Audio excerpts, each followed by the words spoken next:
Hi YouTube, this is going to be Moon in the first house video. So the moon is emotional responses, it's how you feel at the core, it's kind of who you are at the core as well, and it's the side that nobody really sees of you. The sun is, not the sun.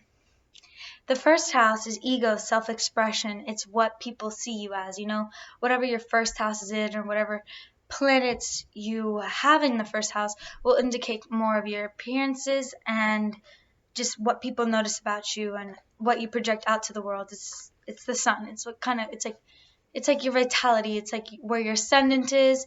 It's where just how people see you as. Okay, so first of all, starting with appearances. If you have your moon in the first house, you probably project appearances and qualities of the moon. So you probably look very mystical, very dreamy, very empathetic, very like almost a little bit mysterious, maybe a little bit romantic, a little lost in the clouds or your head's in the clouds, more of a daydreamer type of person. And you're actually very sensitive to your surroundings and your environment. It's very easy to see how you're feeling because you are emotionally responsive to situations that are happening around you. So if you're in a situation, you may not verbally express your feelings because you unconsciously project your mood without even noticing it. So everybody can kind of see how you're feeling and all of that. You actually respond to with sensitivity to everything. You're a very empathetic person, and you can put your or yes, you can put yourself in other people's shoes, but it also may just appear as if you can put yourself in other people's shoes. You can feel a little bit vulnerable at times, and you have a strong imagination as well. You can feel a little bit vulnerable because it's almost as if everybody kind of knows what you're feeling, and a lot of people might pin you as a prey, whether it be to bully or whether it be to tease or whether it be to just a use, because you have more of a soft, alluring, mystical look to you that looks very sensitive and caring. So other people can use this as a um, tactic to use you or whatever, you know what I mean? Along with that, you may also appear moody, unstable, and overly clingy, but it's almost it's because you like or you want to show yourself as someone who's very caring and someone that's very um, sympathetic, and you can relate to others very easily, but it's also shown, and you're very sensitive as well. So along with that being said, so wherever the moon is, it's kind of how where you express how you feel. My moon's in the seventh house, so when it comes to relationships and partnerships, I really express who I am through those relationships and through those connections that I make with people. But when your moon's in the first house, whoever you meet, whoever you communicate with, whoever you meet throughout the day, whatever happens, that's how you express yourself. You express yourself outwardly. You express yourself through through your facial expressions, how you carry yourself. You're someone who's very easy to read, but just as easy as you are easy to read, people can see how you're feeling. People can tell what mood you are in. It really just depends on your facial expressions and how much you're communicating with others. But just as easily as people can do this to you, you can read through other people very well. If someone's saying, "Oh yeah, I'm fine, I'm good," and you are the type, you'll be the first person to realize that person isn't okay. You're very responsive to the people in your environment and their reactions. You're also the type of person to soak up the energy that another person's feeling. If someone's very happy, you'll pick that up as well. And if someone's very sad, you'll become a little bit calmer and a little sad, and you like it when you can help someone. You like it when you can care.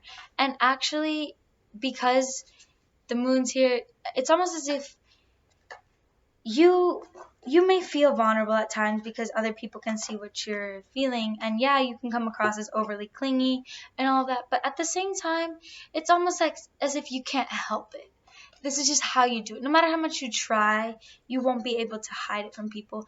But you have a very strong, this placement's a very good gift because it's meant for people who want to communicate and help. These people might find or might join careers like psychology, or whether it be like a therapist, or whether it be teaching, something that you can help, or maybe something that you can connect emotionally with other people. You like to connect emotionally with others, and you like to share experiences with others. You like to tell, you're the type of person that likes to speak about how your day was, raw, true emotions. Like when I've had a friend that has this placement, and I'll be like, she'll come up to me and she'll be like, "How was your day?" I'll be like, "Good." And she goes, "No, really, how was your day?" Like, you genuinely care about other people, but you like it when others take interest in how your day was. Because you may not be the type of person to verbally express how you're feeling, but you appreciate it when other people can pick up that you're not feeling good. And you appreciate it when others can, like, you appreciate it when others acknowledge that you're not sad. I mean, that you're sad or that you're upset, because I like to think of this as a Cancer. You know, like Cancers can play that kind of passive role. Like when they're upset, it's very obvious that they're upset, but they're the type of person that's just like, "No, I don't want to talk about it. No, I don't want to talk about it." Like, they'll like push it off, but you're the one that has to like pry and pry and pry to understand. They like it when someone takes this initiative and shows that they care, because you guys, you're wearing your heart on your sleeve. And there's people that will abuse that heart on your sleeve, and there's some people that will really care and be empathetic. And just as you are empathetic, you like it when people are to you and sympathetic and caring. And you like it when it's more of that lovey-dovey feeling type of thing, and you like it when it's all happy-go-lucky as well. You are very sensitive, as I said, to your environment and stuff. So my advice to you is, if you are in a toxic relationship, if you are in a toxic home environment, if you are in anything toxic in a sense, it's like, don't subject yourself to that, even if it's your weakness. You know, if you're in a relationship and it's like a relationship that it's hard to let go of, you know, I get that, but sometimes you're the type of person that needs time for themselves, because if not, I'm going to be as honest as I can. Your facial expressions or your moods and stuff, because they're so projected outwardly and everyone can see them, they can bring others down, you know? And I'm not saying that you're a burden to others, you know, but like when someone's raw emotions are openly seen for everybody, you know, it can be a little overwhelming for others that, let's say, aren't as sympathetic as you, aren't as emotional as you. You know, people that aren't as deep as you, this can be overwhelming. And you know what? Just as overwhelming as it can be for others, it's probably overwhelming for you too.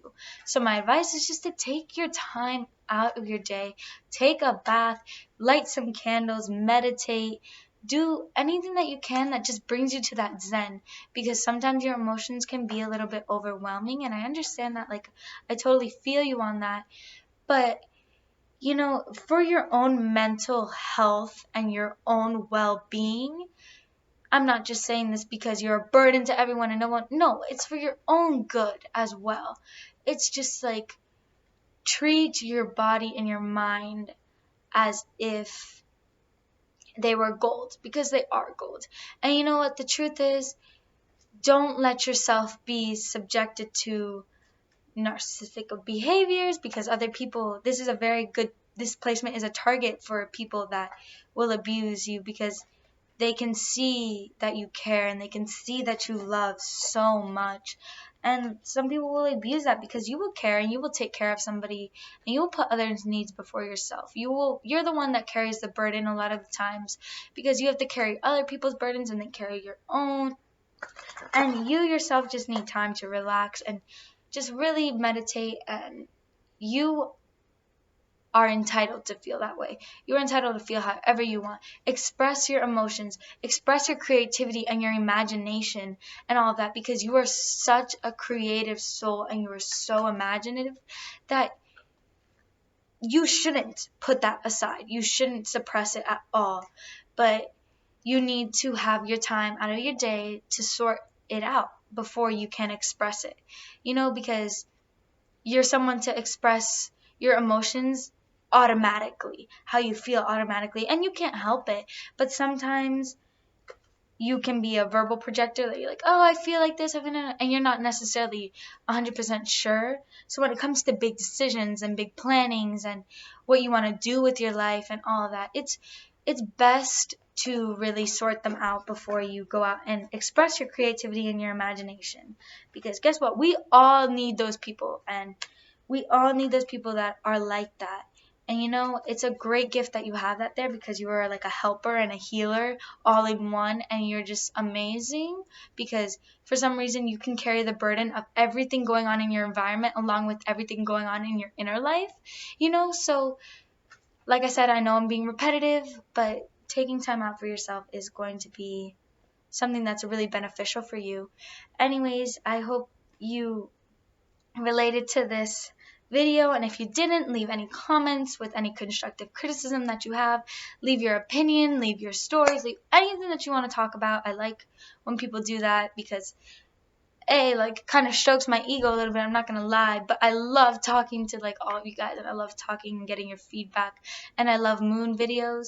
My moon's in Pisces, so when it comes to the emotions and all of that, I just like it a lot, because I can connect to everybody and all of that. So that was so mushy. I'm sorry. But I'll see you guys in my next video. Bye.